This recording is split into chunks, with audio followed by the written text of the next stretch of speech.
Alright, this is the part number 3 of our 4-part series outlining just the history of Country Cable, what we do, what we sell, how we do it, and our last video will be what you can get paid as an employee and a worker for Country Cable.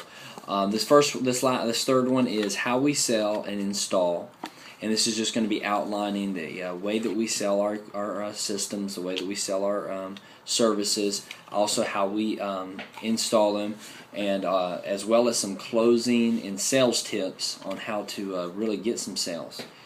First off, our main position with our sales associates is door-to-door. Door-to-door is the absolute best at consistent sales. The second thing that we do is we do events. So we do both of them, but I'm going to focus predominantly on the door-to-door, and everything I'll be sharing now can just correspond over to an event.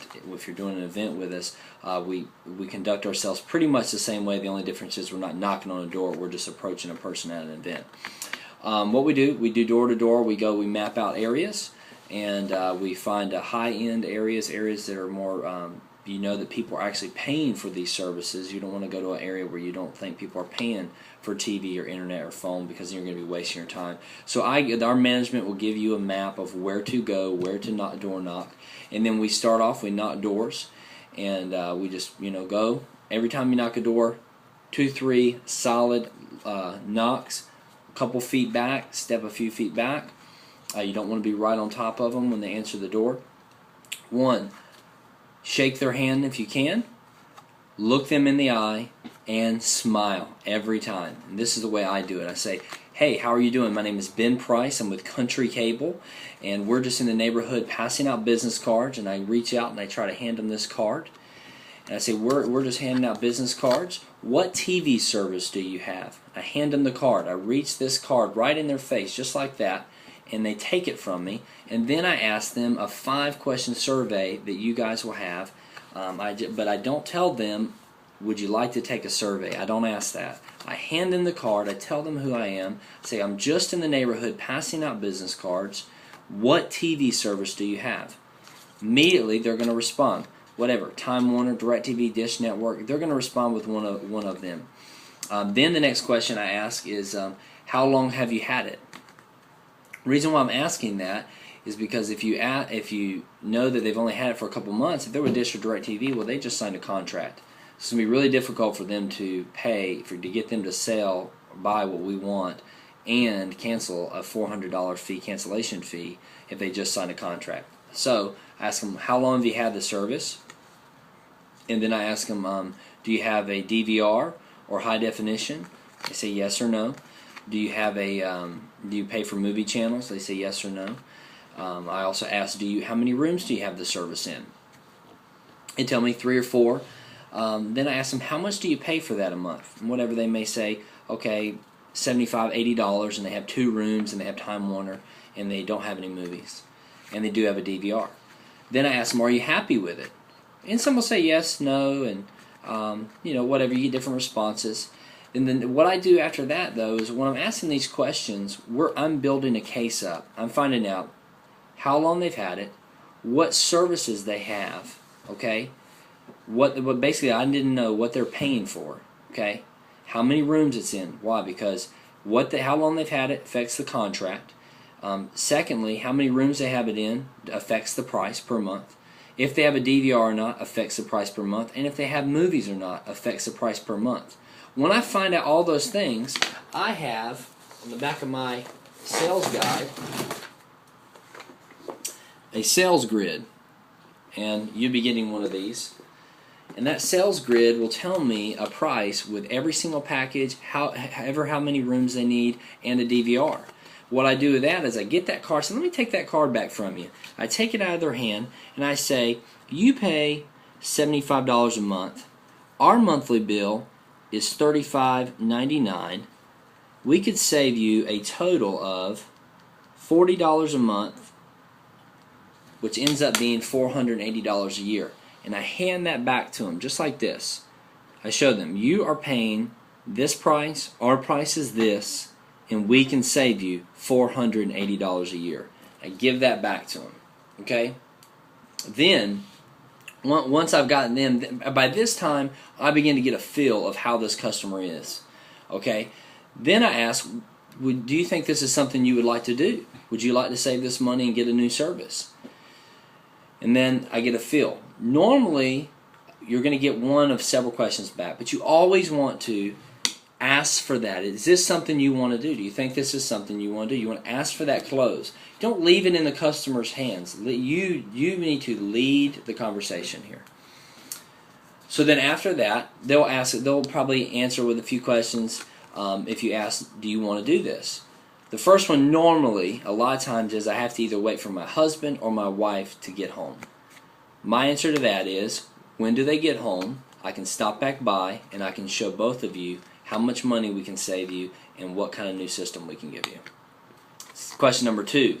They're either not sure of a feature or a channel.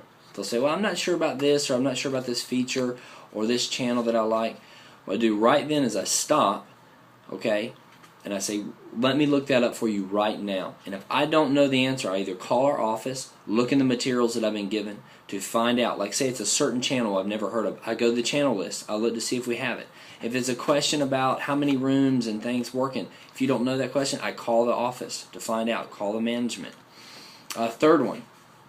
I've heard bad stuff about this company or that company. Maybe one of the companies that you're pitching to them, Dish or DirecTV, they may have had a friend or a family member that didn't have a good service.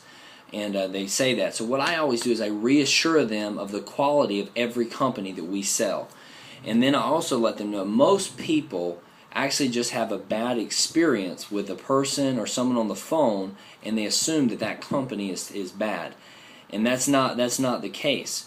Then I reassure them that we are a local office, and so they will be dealing with us, and we take personal pride in every single one of our customers being happy with everything that we give them. So you want to reassure those questions. You want to close those gaps in their mind of why they wouldn't sign up. And then hopefully by then you can kind of get a feel, is this person really wanting to do something with me, or are they kind of wanting to get rid of me? But what you want to need to do at this time is you want to be listening for what's called closing statements. Okay? People give statements. They should give huge cues whether they are going to buy from you. Statement number 1, I like that. You heard that come out of the customer's mouth? Take a note. That customer wants to buy. Number 2, that will work. Yeah, that'll work. That'll work. They already bought in their mind. Number 3, can we do this differently? What does that mean? They like what you have. They just need to want to see if you can change something for them. Find out. Number 4, do you have it in ... Do you have this channel in high definition? Do you have DVR in this room? Do you have? When they're asking those kind of questions, they're wanting. Number 6, if we go forward, they bought it. They already bought it. You did a good job. You sold them. Number 7, when can you deliver? Sold. Get out your calendar. Find out a day we can put them in. You guys are good. We get that a lot. Man, you guys are good. That means they already bought in their mind. They feel comfortable with you. They trust you. And they have bought. Number 9, that will help me. That statement. That will help me. Oh, yeah, that would help me a lot. Maybe it's a busy person that doesn't have a DVR and is wanting a DVR so they can record their shows. Yeah, that would help me. They bought from you already. In their mind, they've already bought. You just had to get them to write it on paper. Number 10, my partner likes that. My spouse or whatever likes that. They bought. And here's the big one. Number 11, but your prices are too high. The reason why they said that is they want what you have.